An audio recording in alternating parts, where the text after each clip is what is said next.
రోజు నా దగ్గరికి వచ్చి కూర్చుని ఎవరు దక్షిణామూర్తి స్తోత్రం చదువుతున్నారో వాడికి ఎప్పుడో అప్పుడు ఇచ్చేస్తా.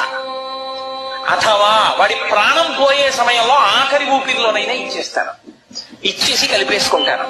అది చిన్ముద్ర. ఈ చిన్ముద్ర అర్థమైందా? నాలుగవది దూరం చేసేది వంగిపోయి బ్రహ్మంతో కలిసిపోతుంది. అప్పుడు ఈ మూడిటికి తాను సాక్షి. ఈ మూడిటితో తాను మమేకమవడం. మాయని దాటాడు. ఆ మాయ ఇప్పుడు ఆయన మీద అన్వయం అవ్వదు. ఎందుకంటే ఆ మాయని శివుడు కాలు కింద పెట్టి తొక్కి పట్టుంచాడు. చంపేయకూడదు. ఎందుకని? అజ్ఞానంలో ఉండి భగవంతుణ్ణి విడిచిపెట్టి మాకు భోగాలు కావాలని తిరుగుతారు కొంతమంది. మాకు జాగ్రత్త స్వప్న సుషుప్తి తిరగడం బాగుంది, భూత భవిష్యత్ వర్తమాన కాలాలు బాగున్నాయి, స్థూల సూక్ష్మ కారణ శరీరాలు బాగున్నాయి అని తిరిగే వాళ్ళు ఉంటారు. ఆ తిరిగే వాళ్ళని తిరగని వాళ్ళందుకని మాయ వాళ్ళ కోసం అందుకే చంపడు, తొక్కి పట్టు ఉంచుతాడంతే. ఆయన నవ్వుతూ ఉంటాడు, నేను ఎవరి మీద పడాలో వాళ్ళ మీద పడతాను. చాలా మంది ఉన్నారు నాకు. ఒక్కడిని నువ్వు అనుగ్రహించు.